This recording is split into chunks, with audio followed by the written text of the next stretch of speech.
But welcome everybody. Be sure to hit the like button. Be sure to hit the subscribe button. I remember in middle school when you felt self-conscious if you were the last one to go through puberty. That really went topsy-turvy, didn't it? Sometimes the house barrage, it's too much explaining yourself and it's too apologetic. Be sure to hit the notifications bell. I actually do believe Israel won't just bomb countless civilians. Be sure to tweet this out. Be sure to put this up on your Facebook. You have to be kind to people. Be kind to the guys in this mess in the first place. Put this up on your Reddit. Chile is a country. Be sure to cut and paste, cut and paste a link to this to go into your favorite Facebook chat group. It's good to see so many normal people in here. Now, spanking isn't just my deep, dark personal secret. It's America's deep, dark secret. I've never seen it explained so simply anywhere. Put this on WhatsApp. Put this on Telegram. Put this on your favorite messenger app. Hello and welcome to the Untitled Anarchist Seagull channel. I'm your host, Untitled Anarchist Seagull, called Elise. And we've got an interesting show coming up. Found some various collections of bullshit. We've got Caleb Muppet and Jimmy Dore. That's a short one. We've got, well, actually, Caleb Muppet stuff. We've got some bullshit from the New York Post, which I haven't looked at on here. About Kamala Harris and how she's bowing to the radicals by picking the extreme leftist Tim Walz as her running mate. But first, I mean, this is the Untitled Anarchist Seagull. Stan a seagull. I have to show you this. Is it a bird? Man scales streetlight.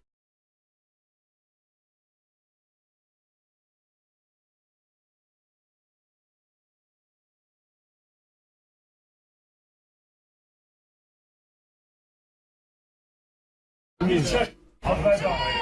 you go. Since Glasgow. No way. No way. No way. Aye. Mate, are you gonna catch me with photos? It's a cubby. Is that a part? Is it a plane? It's Superman! I know. I lost my pizza shirt. This is... Oh. Bye bye pizza shirt. Yeah, seagulls in Britain are ridiculously the size of turtles. Shit, this guy's really good. Bet you're glad you came in now. This is...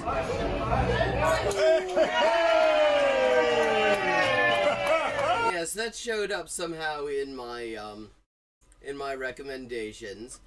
And, I mean, this is the Untitled Anarchist Seagull channel. I'm gonna have some, like, seagull content. For actually the first time since this channel has existed. Shit,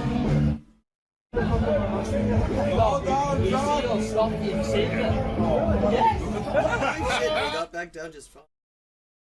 Oh, that was impressive, actually.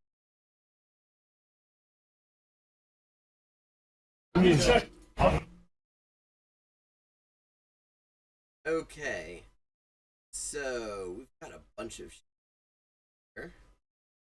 Also got the assassin. Okay, somebody I've never heard of, really, called President Sunday, has a video called "The Assassination of Vosh by the Coward Xander."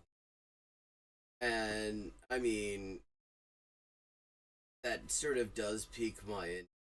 Then we've also got Xanderhole himself, who manages to get multiple things wrong about the World Court's, also known as the ICJ's, advisory opinion on the occupation of the 1967 Palestinian territories. Just in the title alone.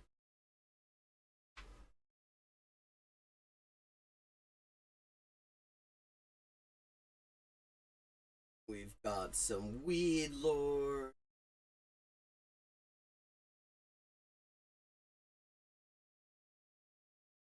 some Glinner bullshit. We've got some Pim Tool. Democrat rep called Civil War conditions. Stop Trump. I think we might start out with this Caleb Muppet Jimmy Dork collab here. Get 2 jabronis for the price of 1.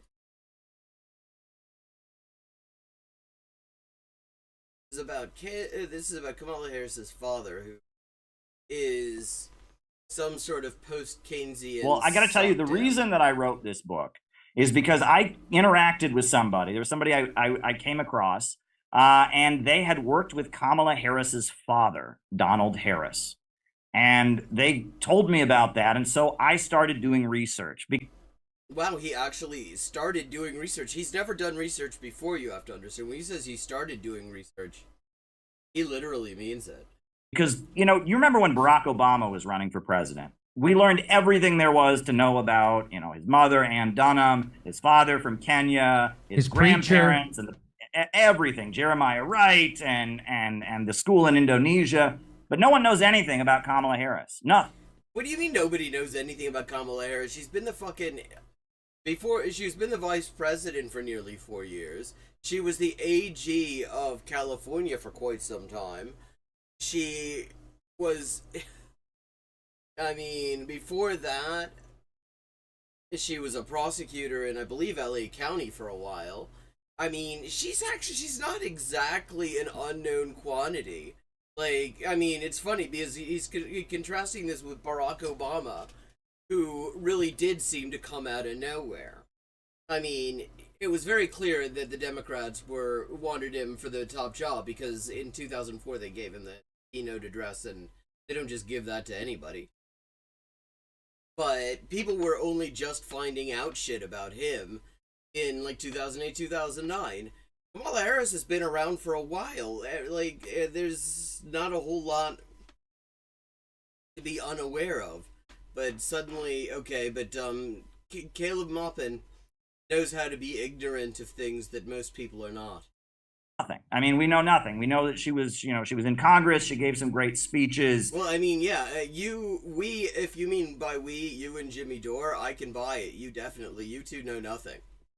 And now she's potentially the next president. We know nothing about her. Well, her father is Donald Harris, who is a Marxist economist who talks. No, he's not really. Well, okay. Let me put it this way: he's Marxist enough for maybe Caleb Muppet, but he's really like a post-Keynesian sort of sockdem. At Stanford University. He was an advisor to the government of Michael Manley, the kind of socialist president of Jamaica, kind of a Bernie Sanders president of Jamaica. Who was overthrown by the CIA. For a long time. And he and her... Hey, Toriel Dreamer, good to see you. ...are not on speaking terms. He denounced her presidential campaign. Well, he actually denounced her VP campaign, because at one point she decided to sort of humanize herself, since what people called her back in 2020 was Cop Mala, because she's a fucking cop. She's a prosecutor, she's AG, she did all sorts of heinous shit in those roles. And so at one point, just to kind of show that she, drinks air and breathes water, or whichever way that's supposed to go, she decided to go on the radio and talk about how she used to smoke weed when she was a student. Never mind that she locked up like 1,900 black guys, like overwhelmingly black men, on weed charges as a prosecutor. Never mind any of that, but she decided to do that, and her father then came out and said, this is fucked up, and was not impressed with her, and I had to say I felt for her father in that. In 2020. And there's a story there. There's a lot there. And no one wants to talk about it. I dug into it and did the research. Why did he? Now, it had something to do with her disparaging Jamaicans as pot-smoking potheads, right? Well, yes. So what happened was she was on a radio show called The Breakfast Club. And she was asked if she'd ever smoked marijuana. I don't know if you remember this. And okay, this is the interview. And she like she decided like to humanize herself by saying, yeah, in university she had. Said, oh yeah, that she smoked weed when she was in college. And then they asked her what music she listened to when she smoked weed, and she said Snoop Dogg. And that was interesting because Snoop Dogg had not yet released an album at the point when she was in college. So wait a second. Okay. Now I'm curious. Because, okay, come on, Harris. When was she at university?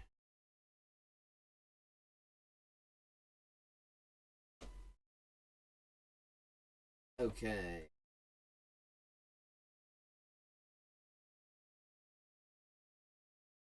Early career. Oh, hang on. Okay. So, yeah, that doesn't make sense. Apparently, she was already a deputy district attorney in Alameda County, California in 1990. Snoop Dogg first album.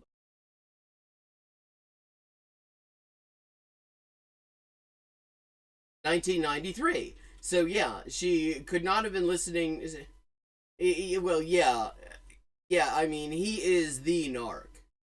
He is the RA who turns everybody in if there's the first sign that maybe somebody had a bottle of vodka on the sly. That's his role in life. He's a total narc.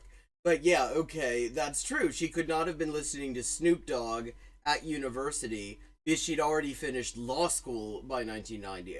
See, I thought she was younger than that. I just looking at her, I had assumed she was around, like, maybe not much older than me, and then it would have made sense that it would have been Snoop Dogg.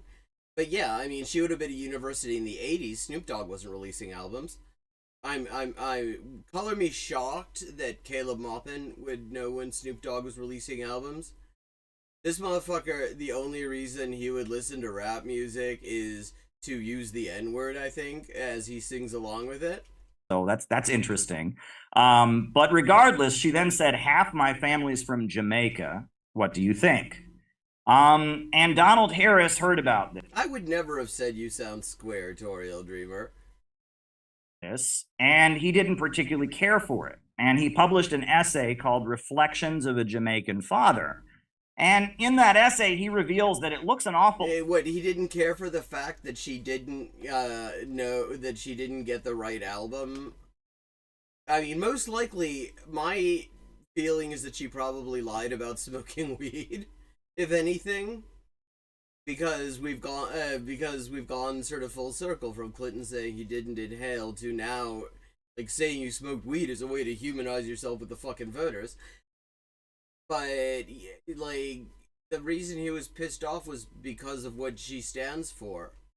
A lot like Kamala Harris lied in her autobiography. In her autobiography, The Truths We Hold, she says that when her parents divorced... God, what is it with fucking, like, politician biographies? They always have to use some cliched-ass quote from either the Constitution or the Declaration of Independence. It's never, you know, it's like, that is the most, like, boring-ass choice for a title of a politician biography.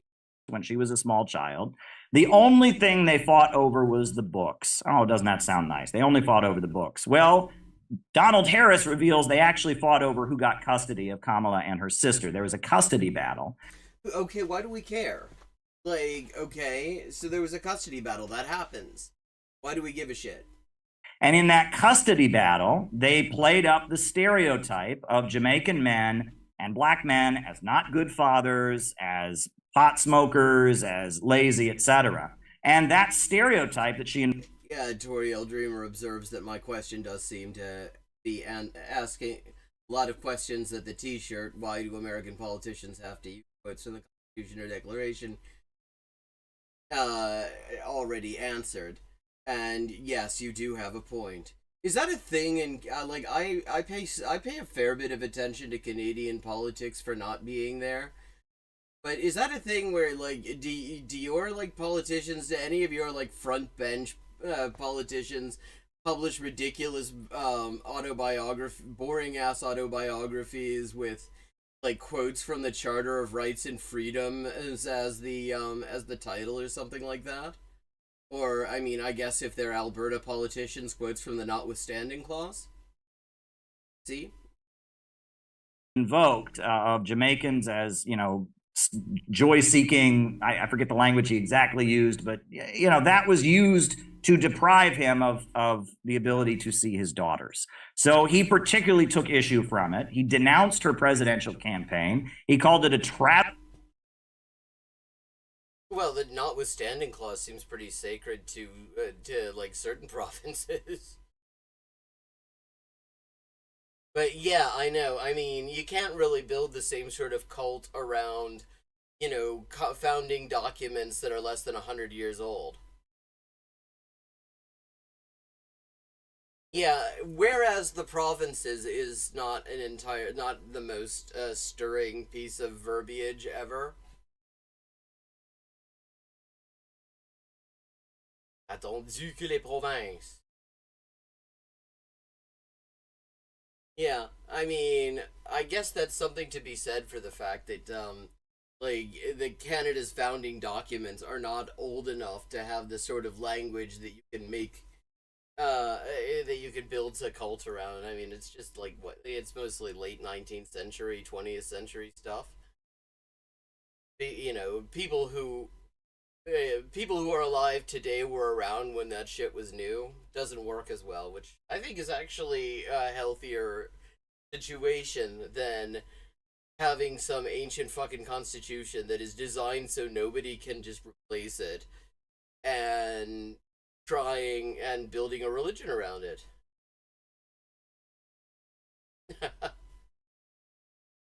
Travesty of identity politics, and he said he speaks for her entire Jamaican family. He did not attend her inauguration as vice president. Her mother is deceased, and Kamala Harris talks about her mother endlessly. Her mother is like a saint. Wait, I mean, he started out by saying we know nothing about Kamala Harris. Now it turns out, yeah, there was stuff, because what he's talking about, this interview, that was from 2020.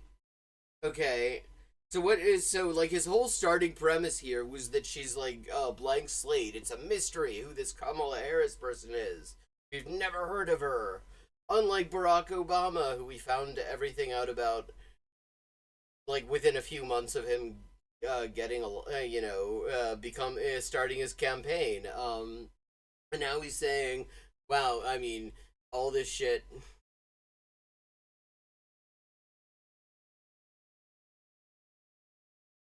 But her father, nobody talks about the fact that she has this father who taught Marxist economics. I mean, people talk about it. There's a whole fucking leftist meme on leftist Facebook about how he's not really a Marxist.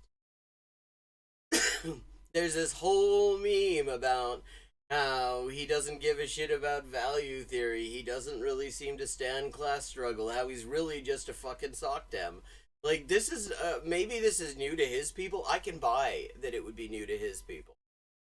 So many things. The amount of stuff that would just astonish his people because they're so perfectly ignorant.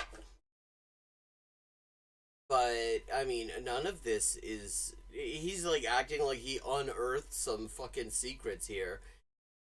Because he found an interview from the Breakfast Club from 4 years ago. Stanford University, etc. And there's a lot there if you dig into it. That is particularly surprising. It's there's this whole, there are people who will posture about the research they do, and I've done this too, because sometimes I've actually once in a while done some work that required some serious digging. I mean, I did this thing a few years back on the technically privately owned but ICE operated concentration camp facilities, that some of which are off the books. And that took that actually took a hell of a lot of work. He's talking about some shit. He probably heard about it when it was new because it was all over the place. It was I mean, her father's essay was certainly traded all over leftist Twitter at the time. I mean, I didn't know about traded. You don't really barter things. But I mean, he's acting like he did this deep dive, and it's like, well, I looked at an interview she did 4 years ago that everybody saw on national TV, and then I read an essay that was well known by her father criticizing her. If Barack Obama had a Marxist father, we would have heard about it endlessly. But nobody wants to talk about Kamala Harris and her estranged. Like Pete Buttigieg has a much more Marxist father than Kamala Harris's father. It's like the Democrats these days, they're new people. They're relatively new right-wing Democrats are all people who politically disappoint their fathers. From her father in Jamaica. The thing is, we talked about this yesterday, or the other day, it would be a mistake for Trump to come at her as being some kind of far left Marxist radical, because she's not. Yeah, but the thing is, they're gonna fucking do that anyway, and they're gonna do that anyway. It's not a mistake, because the thing is, if Trump talks about, if the Republicans in general talk about Democrats in terms of what Democrats do, they run into the problem that they do a lot of the stuff that Republicans also do, and then it becomes hard to explain why people should vote for Republicans. She's not. She is a very much an authoritarian enemy of black people, lock them up cop, and a tool of the military-industrial complex. What, you think Trump is going to be talking about that? He's all those things too. I mean, he might talk about I don't even know that he'll talk about the fact that she essentially took a bribe. She took, when she was, I think this was back when she was AG. She had a big fraud case involving a Trump associate by the name of Steve Mnuchin, and she dropped the charges, and shortly thereafter became the only Democrat that Steve Mnuchin has ever donated to. But I mean, that doesn't work very well, because that's like connecting Trump with yet another criminal trial and another episode of fairly obvious blatant corruption. So I don't think he'll be talking about that. But why exactly are they? What? And Wall Street, along with Big Pharma. So she is a corporate puppet of. And she's all the bad things you would think of. Oh, I used to equate with being right wing, but now things are flipping around. So now things are flipping around. Yeah, because I mean, your guy is a literal billionaire, so obviously he's nothing to do with corporate America. I don't. Those terms don't mean anything anymore. So you see, that's such a tell. It's amazing how often this one comes up on the far. Like anytime somebody starts talking about how left and right don't mean anything anymore, they're obsolete. You can be pretty sure they are coming from the far right. That is a move they always use, because it's all about third positionism. So, but yeah, she's not a far leftist. So, Ed, would you consider her a far left? You wrote the book. No, not at all. I mean, what is interesting, though, is that, her parents certainly were on the far left when they met each other. Right. They met each other at the free speech movement in Berkeley. They were part of, left-wing protests. They were most likely in some kind of communist organization at that time. We don't know exactly, but her father was... In other words, he's just assuming they must have been in some kind of communist organization. A Marxist economist. They were both attached. That, which doesn't mean, because when he says communist, he means an ML organization. And yeah, some of the people in the free speech movement were involved in ML groups, but a lot of them weren't. So the reason he's putting it this way is he's talking out of his ass. Attending protests. But what's interesting, and I talk about this in the first chapter of the book, is that, Berkeley in the early 60s was not only the center of, protest movements for civil rights, the free speech movement at UC Berkeley. It was also the center of all kinds of CIA programs intended to manipulate left-wing politics. Starting with the downfall of McCarthy in the late 50s and early 60s, the U.S. government started covertly funding various leftist and communist groups while that did not actually start entirely with the fall of McCarthy. That was going on to a certain extent before that. Manipulating and crafting their politics to serve a different agenda. The Bay Area was the center of Project MK Ultra, where the CIA was distributing LSD. That is not what MK Ultra was about. They weren't distributing LSD. What they were doing, what it was fucked up about MK Ultra, these were mind control experiments. I mean, you read this stuff. Naomi Klein discusses it in The Shock Doctrine, which is a book I know he's read because he's fucking quoted from it. Is the other book he's read. So, but she describes some of the in the very beginning of the book when she's explaining where she came up with this metaphor of like the shock doctrine and stuff, and she's talking about how what was actually done to these people is they'd been taken off and they'd be supposedly in some sort of experiment. They wouldn't be given all that sort of detail, and then they would be pumped to the gills with all sorts of just random hallucinogenic shit, subjected to like sensory deprivation and electroshocks and all sorts of stuff. The idea being to completely destroy their personality and then build a new one up from scratch that they could control. And they were very good at wrecking people's personalities. They were very good at wrecking people. They were not able to actually have a functional person come out on the end, because it turns out people don't work that way. It was not just distributing LSD. It was not like people, the people who were given LSD in the context of MK Ultra were not told they were being given LSD. They were dosed on that shit without ever knowing.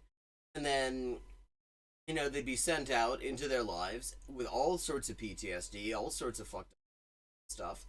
And they couldn't get answers for decades, and still this stuff came out, I think, with the Church Commission.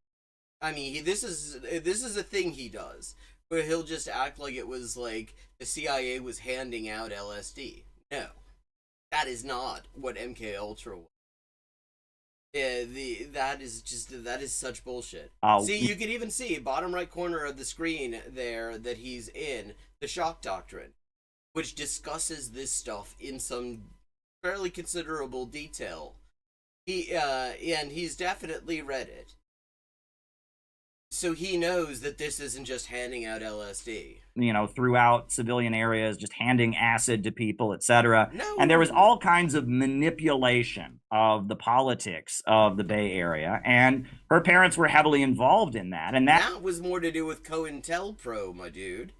Like, you like to make yourself out to be some sort of an authority on fucking like covert CIA, FBI operations, on political dissidents. At least keep them straight. The one you're thinking about is COINTELPRO. That is particularly interesting when you look into it. Kamala Harris talks about how when she grew up in the Bay Area, she attended a cultural center called Rainbow Sign. And it was a cultural center connected with James Baldwin and I believe Ralph Ellison and some other black intellectuals who were being promoted by the CIA as an alternative to the communist wing of black liberation. This was the time when you had the Black Panthers that were rising. A lot of the time, see, this is another thing he does. I mean, because there is, I don't know about the Rainbow Center and James Baldwin specifically, but a lot of the time what the CIA did, like he's done this with Jackson Pollock and the Congress for Freedom. And the idea behind what the CIA putting money into stuff that Pollock was connected to was specifically to hurt his ties with the Soviet Union. Because he was an ML, because he was actually very much, a sympathizer with the Communist Party of the Soviet Union. And they wanted to fuck up that relationship. Huey Newton in Oakland and others. And so this was a cultural center that was being funded and promoted to kind of push black radicals in a direction that was less dangerous to the establishment. And that's particularly interesting when you look into it. There's a lot there if you look into Kamala Harris and her background. And the fact that no one wants to talk about her father. And people talk about her father. I mean, she doesn't want to talk about her father because her father's not very impressed with her. And I would imagine, like, you don't have to sympathize with her at all to understand that that's probably a sore subject for her, because having a father who does not think highly of you, whether that's for good reasons or otherwise, sucks. Actually, it's a sore subject. She probably doesn't want to bring that shit up. This isn't like a secret. This has been talked about. Anyone who's paying attention in 2020 knows about all this shit. And when it really gets down to it, the fact that the most epic political knockout was delivered in 2020 by Tulsi Gabbard. Do you remember that? Yes. The most epic political knockout was delivered by her? How? Of course. Yeah. We yeah, played why on. did I was there when that happened. Yeah, it was amazing. I've never seen, I mean, she just used her very limited time on the debate stage to just go over Kamala's record as a vicious prosecutor. Yeah, it was such a successful knockout that she ended up being vice president. But I mean, again, he's like talking about this shit like it's a secret? Weil ihr Vater sehr wenig von ihm hält, von ihr hält, und eben weil er ja irgendwann mal Marxist war, obwohl er jetzt eher so sozialdemokratisch drauf ist. Und er hat ja so ein Essay darüber geschrieben, wie scheiße er ihre Selbstdarstellung findet. Und wie sie eigentlich über ihre Vergangenheit, ihren Hintergrund gelogen hat. Und der Caleb will sich jetzt mal so als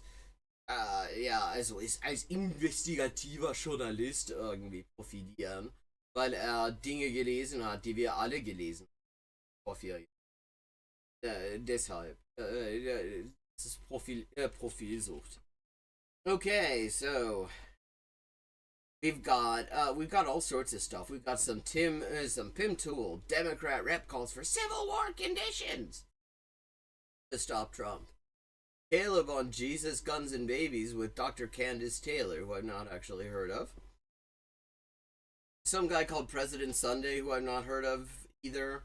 There's a thing called The Assassination of Vosh by the Coward Xanderhall. Oh, and let's see what else. And we've got some other Xanderhall where he is talking about the ICJ's advisory opinion on the occupied Palestinian territory, and gets multiple basic things wrong just in the title. So, what's everybody's pleasure?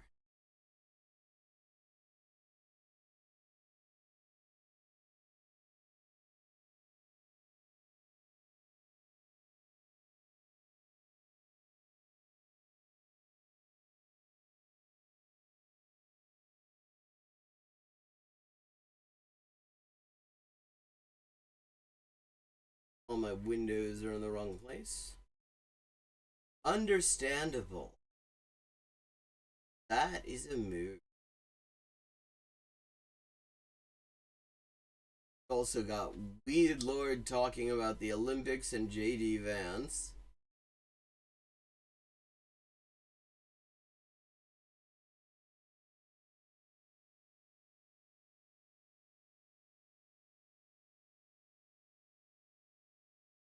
Kind of curious. This is President Sunday thing is short. Let's see what this is about.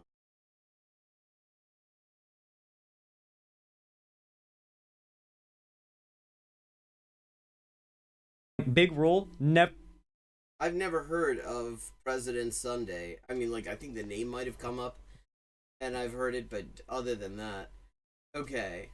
So this is, when was this? How was this, before or after the whole Bosch PDF file thing broke? Oh, it's from 2 weeks ago. It's recent.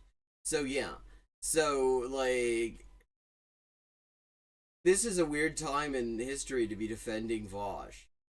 Never mention when you're feeling sick, because no one ever notices till you mention it. And going along with what they're saying, but not actually internalizing any of it and like introspectively considering what you're saying. Now let us consider Xander Hall the traitor. Doom Housing and Urban Development? Xander Hall recently came out swinging against Vosh. You can see. Like, that actually, I missed this. That would have been fun in itself, because fuck both of those guys. A little greasy nerd up in the right corner there. And even called Vosh right wing, apparently. Which he isn't wrong about, but then so's he. Like that, I mean, that's just the Spider-Man meme. Or a right wing grifter, or implied it at least. Again, Spider-Man meme. Which is interesting, to say the least. Xander Hall has been on a bridge-burning tear recently, and I am all for it. I don't think there is a single person with whom he has not cut ties, but in the most pathetic way possible. Not on principle, not... Well, because he doesn't have principles. But neither does Bush, though. Neither does Bush. Because they're disagreeing with him politically on something serious. But because they don't do what he wants. What is White Leaf Network? And they aren't talking to him. What are we watching Sunday? Watch Xander. I can understand why somebody would not do what Xander Hall wants. And I can really understand why somebody would not talk with him. Xander Hall watches Vosh, watch Biden. Hey, if he replies, he'll be watching Xander Hall watching Sunday, watching Xander Hall watching Vosh, watching Biden. Vosh chat is accusing Xan of being a lib. Based. Well, I mean, he's not wrong. This is insane, and it's never been more Jover. I mean, these are catastrophic misspeaks. Xander Hall is not a lib. I don't want people in my chat calling Xander Hall a lib. I don't want people talking about like typical liberals, whatever. Okay, Xander Hall is not a liberal. Xander Hall is an idiot. Okay, that's ableist as fuck. And the thing is, I mean, you could say he's not a liberal in the sense that he has a lot of, like, examined far-right shit that he's still okay with, which is part of why he bonded with fucking Bush in the first place. But yeah, I mean, fundamentally, he's a grifter. We need to keep these distinctions in mind. There are a few people I've tried, by the way. There are a few people I cannot overcome my contempt for, like Xander Hall. Well, no, you're watching me watching Doom Guy watching Bush watching Xander Hall watching Biden. Wait, okay, so thousands more dollars per month, but you just can't disagree with Bush. I can see it where the poll would be, because everybody who is like streaming, there are only so many people who are actually making a living doing it. Yeah, but not being able to disagree with that jabroni. Just a viscerally embarrassing and pathetic human. Yes, all correct. Just the thing that sticks Not in inconsistent with him being a liberal, though. my mind is when he was having that debate with Lauren Southern, presumably concerning her book that came out. And he was just completely unprepared and was just desperately trying to get the connection to grow his channel. And then she got him to say, Years ago, I had a house with a small backyard with fences that abutted many other backyards. One day I came out and the neighborhood cats had assembled and were sitting on the post. Oh, I love a fence post cat. Got some of those around here. white rights. And he did. White rights, of course. All right. Can you say white rights, Xander Hall? Do white people have rights? I love white people, okay? Oh, yeah, we know. We fucking know. We saw what you did with fucking Professor Flowers. I love white people. White rights, of course. I think everybody deserves rights. Yeah. Cat A was watching back. Cat B was watching Cat C. Well, except I'm afraid I can't offer cats. If I had cats, there would be one sitting on me right now. I promise. Somebody says you weaselly little liar in chat, and that's a mood. Like stupid. No, that isn't stupid. I mean, leaving aside the ableism here, it is because actually, I mean, if you listen to him long enough, he believes that reverse racism is an actual thing. His whole thing around Professor Flowers was like pretending, endorsing white genocide crap. This isn't like him fucking up, except in the sense that he's really showing his ass. This were the boys, he Tavarish Koshka wouldn't be the Deep. He'd be the Deep in season 5 when he suffers a severe head injury and severe malnutrition and vomits on television. I don't give a shit. I want to get to the part where he calls Vosh a right winger because I want to move on with my life. It's a pain in the ass, but like, and I don't like doing it. Like, it's if you don't know this, chat, but if you're a streamer who does politics. This. We're going to the transcript. Life is too short. It was bad enough. They had to pull me out of retirement just for one last hit job on President Biden. This video sponsored. See, if I were going to make the case that Vosh was a right-winger, and if you've been watching the stream for any length of time, I've made the case, I would not start out by pointing out that he slags off Joe Biden. That is literally the least right-wing thing I've seen him do in a bit. I mean, you can safely say that he is somewhat to the left of Zanderhol.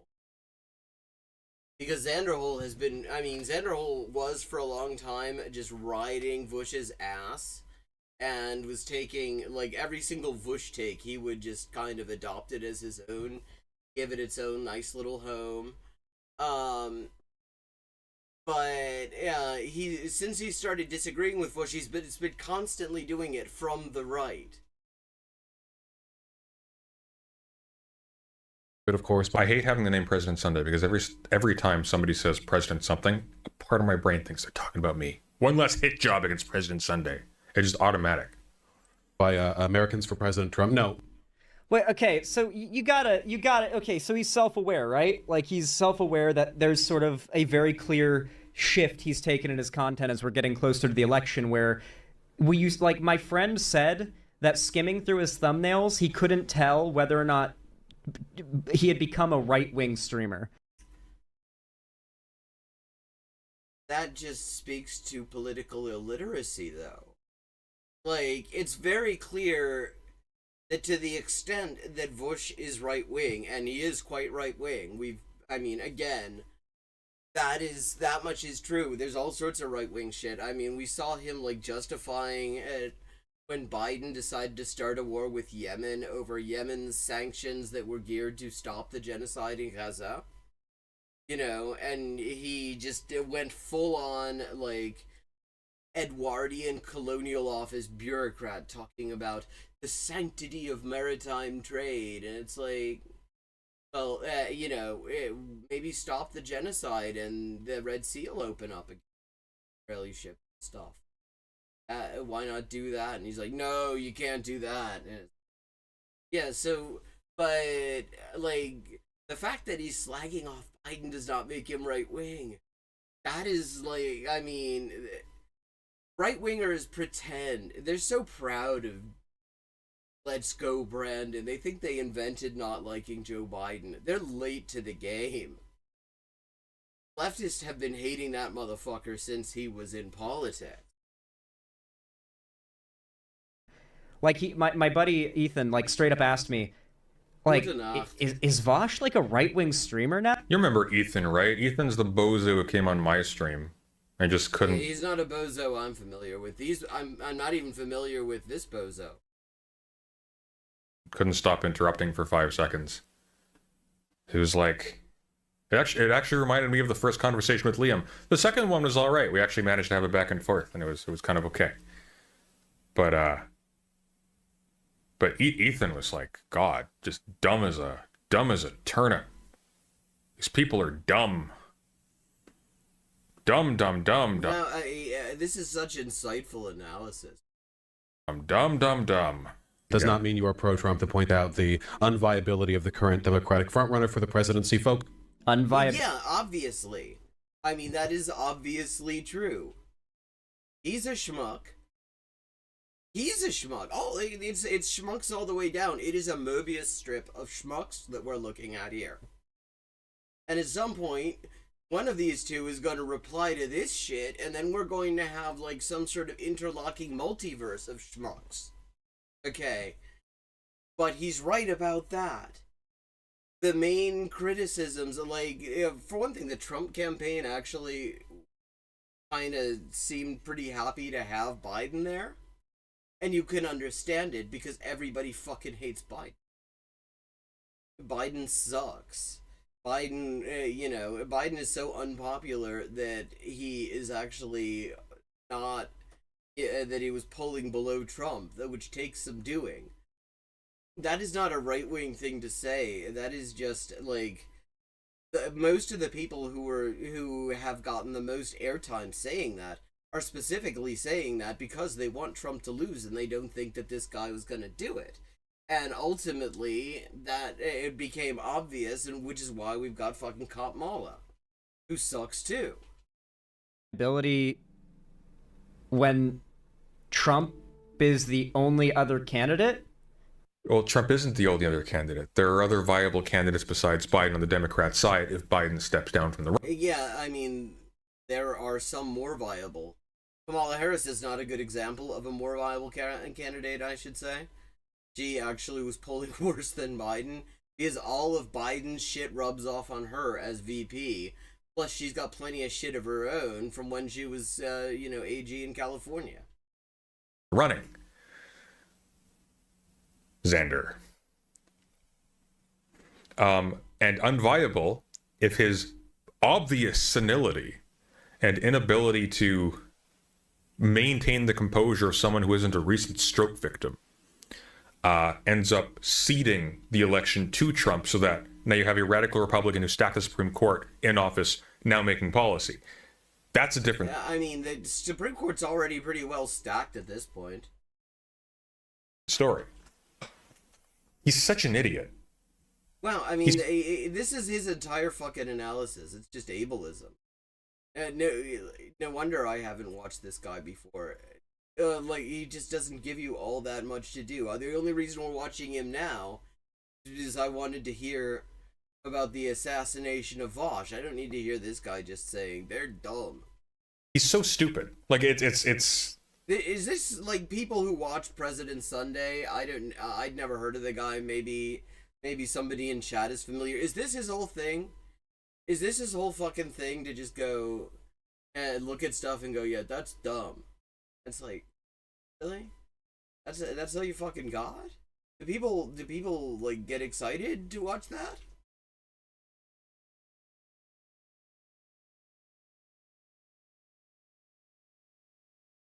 Well, no, I mean, not among leftists. Actually, she, when you look at the approval ratings, her approval ratings are lower than Biden's.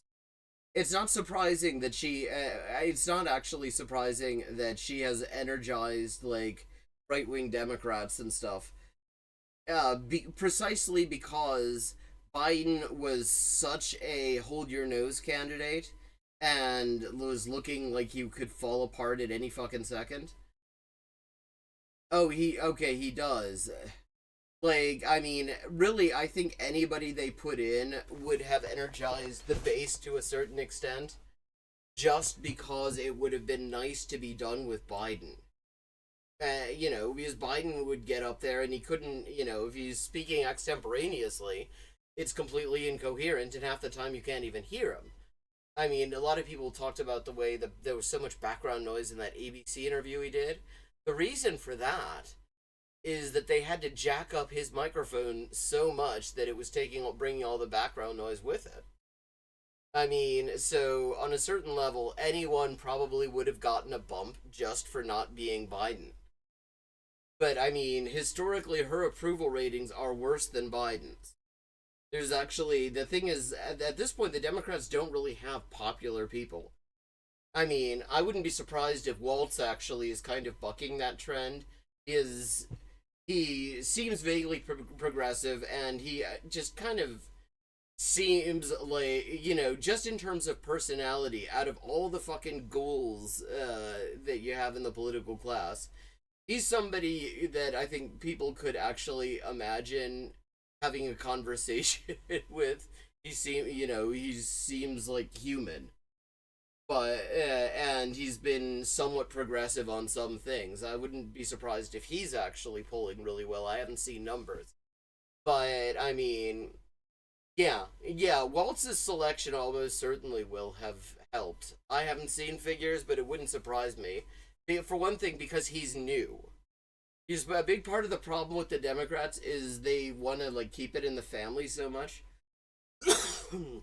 Sorry, so they keep reusing motherfuckers that nobody liked to begin with. And Waltz is somebody that, you know, nobody had actually heard of, and that probably does not hurt them. It doesn't hurt them to have somebody who's new that people haven't had time to get sick of. No, Biden's shit. Biden was the best you got under a circumstance where it was Biden or a second term of Trump. Biden is garbage. That actually wasn't the circumstance. Biden in 2020, the head-to-head polling was indicating he was the best chance at a second term for Trump.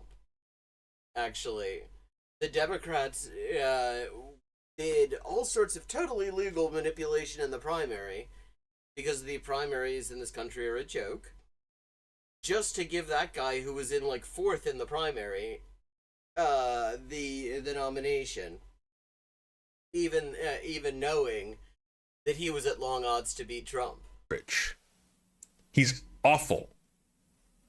Yeah, that's the thing. I mean, J.D. Vance in particular, if you're standing J.D. Vance, you're going to have a really hard time trying to paint anyone else as weird. But hey, Toriel, videos like that sound absolutely hilarious, and I would totally like to look at them on stream. If you've got some links, drop that shit in the Discord. This is almost over. We got time to do some more. And those sound great. I would love to see right-wingers who think that J.D. Vance is normal try to explain why Waltz is weird. But yeah, it does make you pro-Trump in this situation. Yeah. No, the entire purpose to being critical of the Biden candidacy is because the argument is insisting upon Biden is to cede the election to Trump. Yeah, that is an argument, and yeah, I mean, it is an entirely valid argument, which is why he ended up getting dumped. It was just fucking obvious that a vote for Biden in that case was a vote for Trump. But it's certainly not the only argument, because, like, there's genocide and stuff. It's explicit. Oh, that's a pity. But if you see something like I'll have a look around myself. But if you see something like that, drop that shit in the Discord, because that sounds like it could be a hilarious viewing experience. And I'm there for it. Explicitly an anti-Trump position. That's the point. So embarrassing. Obviously not. It does not mean you are pro-Trump to point out the unviability of the current Democratic frontrunner for the presidency, folks. Okay, unviability for candidacy or presidency? Okay. Both, actually. I mean, both. You can't say somebody is, like, unviable as a candidate and then viable as president. That doesn't really work. Like, a big part of why people were saying, a big part of why, like, Democrats, let's say, were saying he was unviable as a candidate was precisely because they couldn't see him functioning as president. And in the meantime, it has come out that Kamala Harris was making preparations to invoke the fucking 25th Amendment. you know, and say he's, you know, physically, mentally incapacitated, and therefore she has to take over as the supply president. Okay, that's actually a really good argument to start with. Cool, cool. Tampon Tim stop the red wave?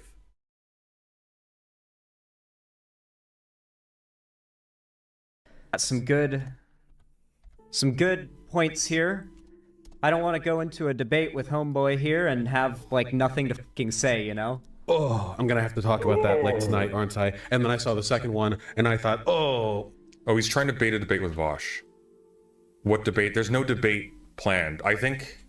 Here's what I think. This is how I. Like, I mean, one thing that's just like, are we just going to pretend that we didn't find out that we were correct in suspecting that Vush is a big PDF file? Are we gonna pretend that we're just gonna go on as normal after that? Because the thing is, yes, in this particular argument, Vush has a point, and Zanderhold does not. It pains me to actually have to acknowledge Vush has a point because it's rare. It's quite rare that he has. But, dude, he's a fucking creep. I predict this is going to go. And I'm right, by the way. Throughout the past few months, Vosh is going to have neglected little Xander here. And Xanderhall is going to be like, well, hang on a minute. Copying Vosh was my entire business model. What am I going to do? That is true. I mean, and what he's decided to do is just be a less skillful version of like the Young Turfs and MSDNC. I guess it's time. I always knew this day would come. And so now he's making the big explosive break. This is Xanderhall's exodus. The problem is he already killed all of his reputation, all of his friendships before this, trying to be a professional victim with shoe on head and keffels. So that all of the people in that sentence suck, though. Like, they all suck. That's what I think is happening here. it's not good. I hope my voice sounds okay, like okay-ish. You know, Biden was hosting a NATO meeting in DC. Just listen. And now I'm not gonna lie. This is one of those times when he doesn't want.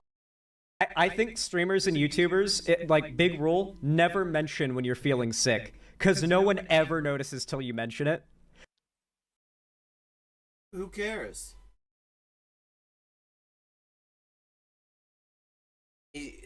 They're trying to smear him with the fact that he signed legislation to put fucking period products in schools? So what, the whole idea is that, what was he supposed to do, ban menstruation? Was it like what, like who the fuck, what is this, like, are they in the pay of big dry cleaning? They don't like the idea that, you know, spotting is being prevented? What the fuck? Yeah, you can't, like, pretend. You can't go calling somebody else weird or bizarre or something like that when your entire position is periods are yucky, but somehow would be less so if people didn't have a way to absorb them. Jesus Christ. Fucking people. Este país culiao. This fucking country. I am so glad you said that. Oh. Nodding their head as if you're a child, and Absolutely. going along. What you're saying, but not actually internalizing any of it and like introspectively considering what you're saying. So like, wait, is that inevitability he's talking to? Is that Stephen Boner? He's got just continuing on, not even noticing. Like, is he not watching? I don't know how you said, I've never really done one of these, where you do like a live collab like that. I'd love to do one. But does Destiny not know that he's puking?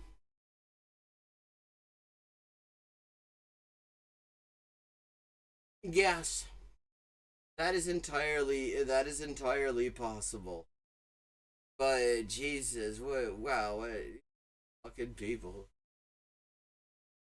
A Cheeto sounds to me kind of like that, like a good person on the outside, but like intellectually and I guess morally, they're kind of like shallow. It's like poetry, it rhymes. And they don't really look inward at themselves and try to like critique their own ideas to the point where like, they constantly backslide back to those dog shit. This is the best point Xanderhall has ever made. Puking while Destiny talks is a mood.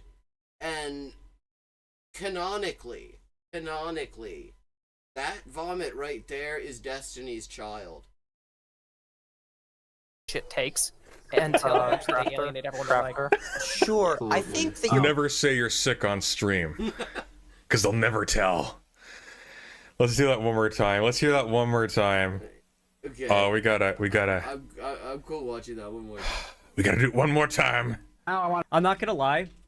I think streamers and YouTubers, like, big rule, never mention when you're feeling sick. Because no one ever notices till you mention it. And going along with what they're saying, but not actually internalizing any of it and like introspectively considering what you're saying. Zan, Vosh is reacting to your stream right now. Oh shit, what's up? Taxman responds. Zan going so hard. Why the drama?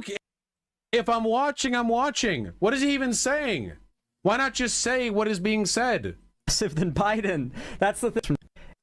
Wait, is he now reacting to Xanderhall reacting to... So we got this dude reacting to Xanderhall, reacting to Xanderhall, reacting to Xanderhall, reacting to Vosh. This is a Mobius strip of douchebags.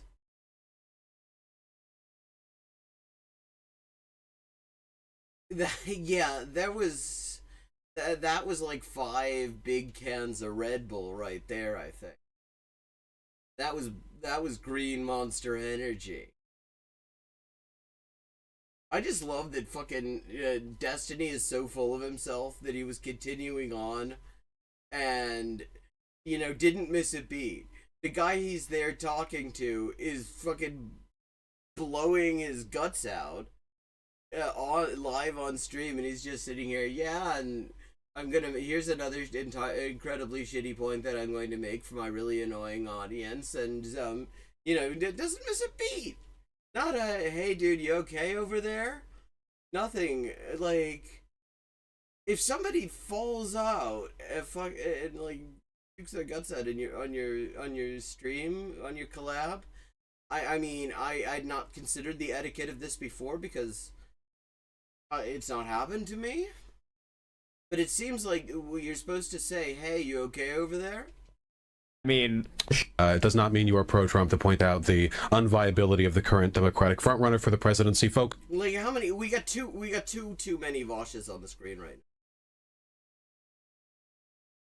now. Unviability when Trump is the only other candidate? He's having the same reaction I am. But yeah, it does make you pro-Trump in this situation. Whoa, wait. What? I'm gonna shut the fuck up. Oh wait, okay. Like, is this a grift thing? Like, genuine question. This is. Yes, this is a grift thing. It's all the grift thing. It's grift things all the way down. Bosch is grifting. There's a song that I think it was either Kurt Weil or Friedrich Holländer or Kurt Tucholsky wrote, and Ute Lemper has done a beautiful rendition of, called Alles Schwindel. Back in the 20s, like this is like 1920s Berlin cabaret music, which literally means everything's a swindle. And I'm just sitting here looking at this, and it's like you could fit in the rhythm if you just did. They're all grifting. It's all grifting. Would work rhythmically with Alles Schwinde because they're all fucking grifting. I don't know about this guy, but I bet he's grifting. It's like incredibly easy 101. Are we kidding? This is yes. I want Biden. I want to see cetacean react videos. I mean, we've only seen one cetacean react video ever, and that was Star Trek 4. Cetacean react videos go in hard. To drop out and to be replaced with Kamala Harris, or if they could get Whitmer, I don't think they're going to get Whitmer. Kamala Harris to beat Trump. If Biden doesn't drop out, I want Biden to beat Trump. What? How is this? Please, this guy's a troglodyte. You don't have to. It's weird, dude. No, you don't understand. You're weird too. Everything's weird. You're God. Many times this happens. I think people are halfway normal, and then when you motherfucker, you have less claim to talk about people being halfway normal than JD fucking Vance. Okay. Blow and it becomes more convenient to dislike me. Their IQ, it's not just convenient to dislike you. It is principled. It is the correct principled position to dislike Bush, cause he's a shitlord. Brain blends itself into a smoothie, and the shit they say is so stupid that it like Zan seems a genuine. How many Voshes I've got on the screen? Like I've got some sort of Mr. Anderson thing about to break. It's just gonna be all Hugo Weavings on my screen. That is a frightening thought. Genuinely just love Biden. That doesn't excuse mistaking this for a pro-Trump argument. That's ridiculous. Like it's crazy. It's obviously bad faith. Like literally nothing that Bush has ever said, and I think I've made it clear. I think Bush is a piece of shit, and I think he's full of shit. By being a piece of shit, he could not be but full of shit. But you could not reasonably suspect Bush of wanting Trump to win. Much less the case than with Zanderhol, who has repeatedly brought up the fact that some lefty content creators actually did better with Trump in office, and I can't help thinking that he is a good example of exactly that. And that him freaking out about Trump would probably be better content and get more views and money than him just like kissing Biden's ass. Am I the only person who believes anything? Yes, Vosh. Yes. Yes. Yes, you're Gates McFadden in that episode of Star Trek The Next Generation where everybody keeps disappearing. Indeed. The last real one. Vosh is the last virtuous man on this earth. Oh, God, the only one that's a frightening thought. who still believes in anything. Like it's genuinely like every time it's like people are fine, and then when they decide, and I haven't talked to Zan in like fucking forever either. Understandable. So all of this, yeah, that might be a factor there, Vosh. That might be a factor because you kind of fucked him, didn't you? His entire business model is aping your commentary. True. Okay, now I'm curious. How did Vosh fuck him? And then rubbing shoulders with people in your circle. If you're not talking to him for forever, and I can understand why you wouldn't, because you're scared of him, because he's a blowhard, insane, juvenile maverick who just like burns bridges left, right, and center, and creates interpersonal drama where none existed before. Like, of all the things, when I heard the assassination of Bush, I thought he was going to be burning the bridge over. Again, the PDF file material that he had on his computer on stream is showing that he was every bit the creep that a lot of us had been pointing out he was, based on his weird ass hypothetical arguments that always seemed to find a way to suggest that there were situations in which CSA might be relatively morally okay. I mean, when I heard that there was an assassination of Bush by Zanderhol, I thought it was going to be over that. And no, instead, it's Zanderhol just totally misrepresenting Bush's really basic stance that, fucking, if you want to beat Trump, then you need somebody who isn't Biden. To his direct economic detriment and to those of the people around him. Like, he's not someone you want to invest in if you're looking for stability, let's say. But if you made that person into the kind of thing that they are by making them economically dependent on your friendship, and then you cut them cold and you don't interact with that. This perhaps explains why he's grifting so hard for right-wing Democrats, actually. I didn't know that this was going on. That explains it as much as anything. Because, I mean, one of the things we watched, like, his origin story, Zanderhol's origin story, from 4 years ago, and it was interesting because there were all sorts of things that indicated he was considerably to the left then of where he is now. And it is true, like, for the longest time, all he was a big fucking, he was just a Bush dingleberry. He was just hanging off Bush's asshole, doing, Bush would do a thing and then he would do the exact same thing. As opposed to me, I have a very original model here. Bush does a thing and then I slag him off. It's fun. It's more entertaining and more, I think, and it has the advantage of slagging off Bush. But this is not how you slag off Bush.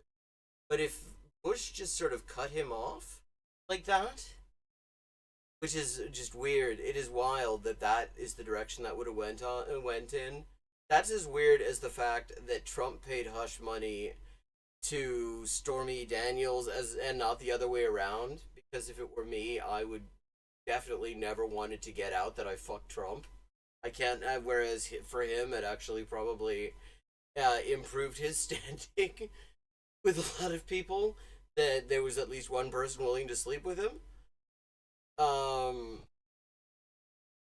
But so yeah, there we go. That's dialectical materialism right now. Because Zanderhol's material conditions changed, and so he decided to just become a worse version of the Young Turfs. Guy, and you provide him no incentive whatsoever to interact with you. What do you think's going to happen? Andrewism? I have not heard of Andrewism, but I'm curious. You have very good taste in videos, and if you suspect I would like them, then I suspect I would like them too, so I want to know about Andrewism.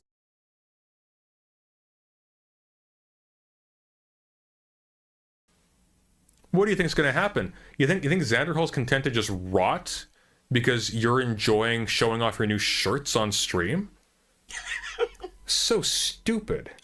He said he wanted to debate. Of course he wants to debate. That's the number one, man. Hey, here's some like incomprehensibly retarded shit that I'm saying. Here's an argument that fails the first hurdle. I don't. Yeah, more ableism, wonderful. Like, okay, so he bleeps fuck, but he doesn't bleep that. Fuck you, man. I need to debate this. The argument just lost. You might as well debate. Hey, debate me. 1 + 1 = 3, bro. No. Fuck you. What do you mean? You've half of the debates that he's had where he's been on the right side of it have been him debating people over 1 + 1 = 3. That's his entire model. He gets people on who are completely and demonstrably and obviously full of shit, gives them a platform, and then monotones his way into sounding more clever than they are. That's his whole model. Now he's not going to debate 1 + 1 = 3? You. It's all money to you people. It's crazy. Jet, you have no... My taste is perhaps more all over the place than you realize. I'm very eclectic. Leftist educator, teach people in bite-sized pieces how to build a functional green anarchist future. Okay, that sounds interesting. Principle. No one believes anything. What the fuck is there to debate? You're empirically, objectively wrong. Argue with God. That's like empirically and objectively wrong people are like your fucking stock in trade, Vosh. God. Attack causality. No, he's trying to argue with God, Vosh, but you won't accept the invitation. What a sad, strange little man. Which one of them? Wait, like which one? There's so many. There are like several of them on my screen. One of them's there twice. Ah, thank you. Oh wow, thank you Nightbot as well for not fucking up my links.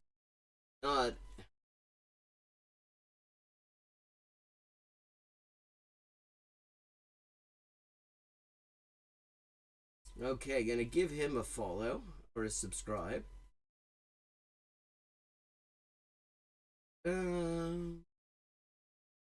Ability Solar Punk City. Thinking Human is living. Okay, interesting. Yeah, okay.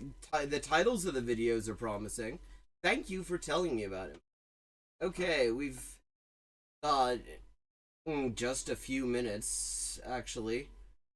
But we do have some right-wing cope over the election that's very short, so we'll let this play. Democrats are trying to gaslight us.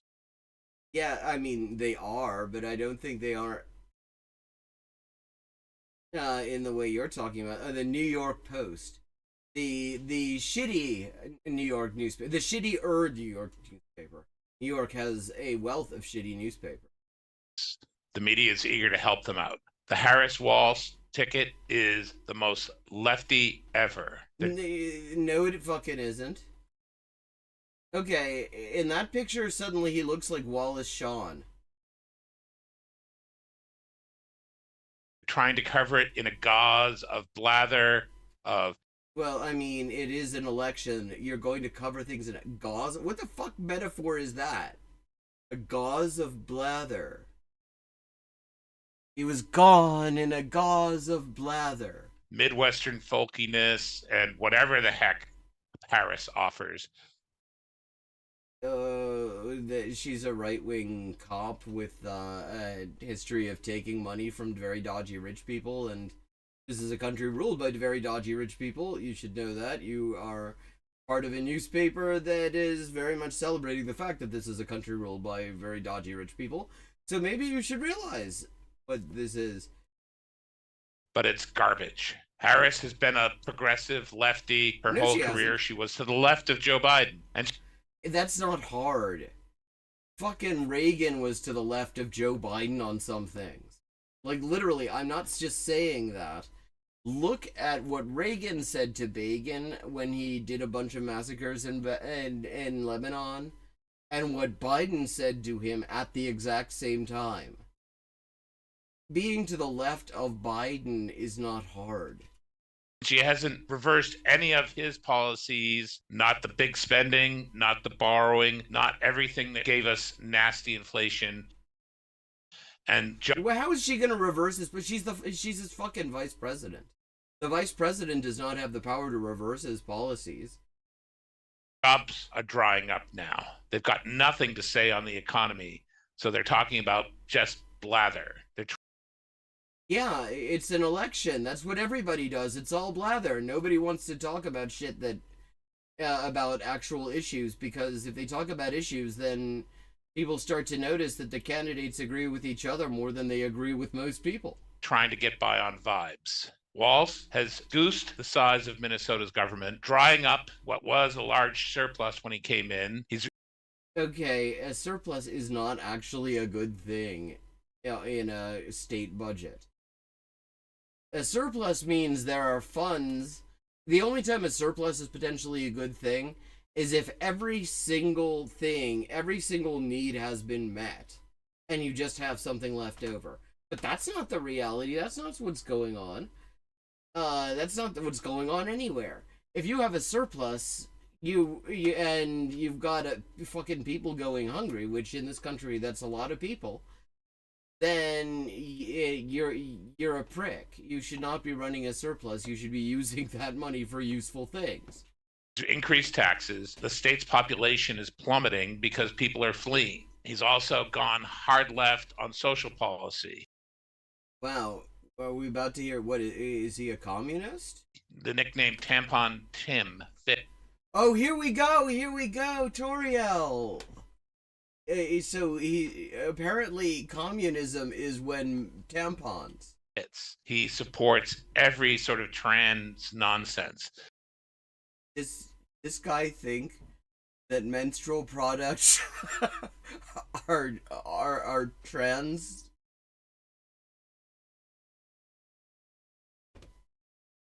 Tampons in boys' bathrooms in 4th grade. There should be tampons in all bathrooms. Like, even let's leave aside the fact that there would be trans boys potentially who needed them. But let's say you are 10 years old and you've only been getting your period fairly recently, and you freak out because you started getting it unexpectedly, and you just run to the first bathroom door and you get into the wrong one. Which is better? That you find what you needed to get in there? Or that you have to, like, go all the way, run across the hall afterwards or whatever to get to the place that actually has the menstrual products that you were looking for? Like... Absolute support for transing kids. Medication and surgery. Okay. So...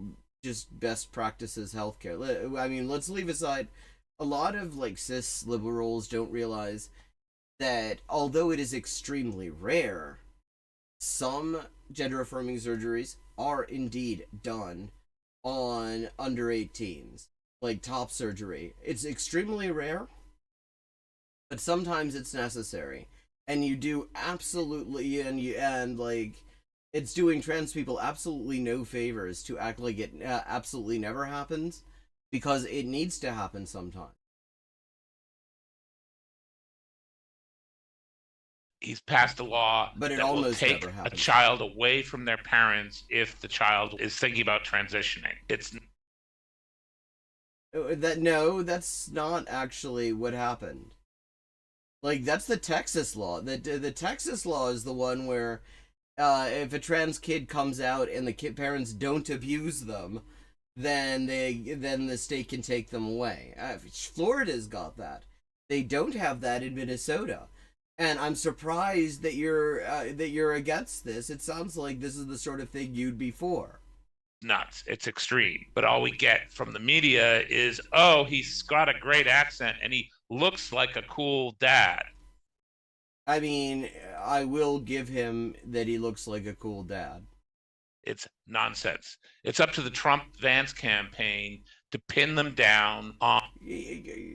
Fucking... Wait, you're gonna be against menstrual products in bathrooms, but you're okay with menstrual products on a motherfucker's ear? On the facts. The border's still open. It's down a little bit, but... Yeah, exactly. The polls, in fact, say even...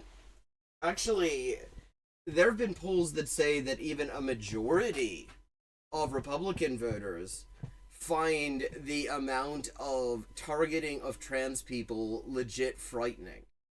Like, literally, this is a completely ruling class pastime. There is no popular base other than, like, fucking Glinner for this anti-trans shit. And yet the Democrats are actually sort of healing to it. Like, the Biden administration came out against, like, best practices healthcare for trans youth and shit.